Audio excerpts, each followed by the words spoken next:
Bonjour à tous, veuillez vous inscrire pour recevoir nos nouvelles quotidiennes. General Electric supprime 1044 emplois en France. La direction du conglomérat américain a annoncé le plan social, mardi. L'activité gaz, 1900 salariés, est la plus touchée, 792 postes disparaîtraient à Belfort et Bourgogne.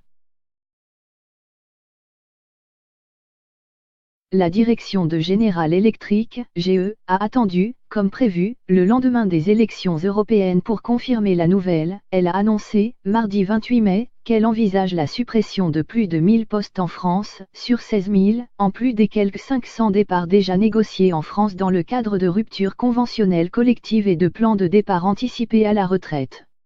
Ce plan social concerne la branche qui fabrique les turbines à gaz pour centrales électriques, rachetées à Alstom dès 1999, et des fonctions support. Le conglomérat américain en pleine restructuration, notamment en raison de pertes dans son activité énergie, a présenté aux syndicats, lors d'un comité économique et social, des projets d'évolution de l'organisation, de ses activités qui, pourrait entraîner un maximum de 1044 réductions de postes, 792 sur l'activité gaz à Belfort et à Bourgogne, en Bourgogne-Franche-Comté, sur un total de 1900 salariés dans ce secteur, et 252 dans des fonctions support, juridiques, finances, au siège de GE France à Boulogne-Billancourt, Hauts-de-Seine. La réunion intervient en amont d'un comité européen, prévu mi-juin, qui marquera le début des négociations.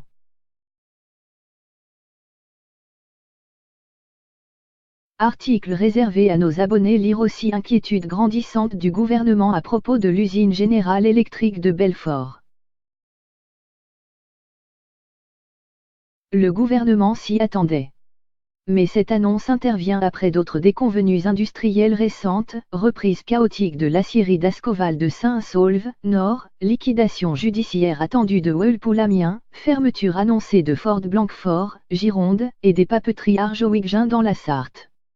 Mardi, en réponse à une question de Michel Zemkeller, député, LR, du territoire de Belfort, qui évoquait 3000 emplois directs et indirects menacés, dans son département, le ministre de l'économie a affirmé la volonté du gouvernement de garantir l'avenir industriel de Belfort. C'est un coup dur pour Belfort, bien sûr, mais c'est un coup dur qui vient tout simplement de l'effondrement des commandes de turbines à gaz, a affirmé Bruno Le Maire, qui doit recevoir à nouveau les élus de la région dans quelques jours.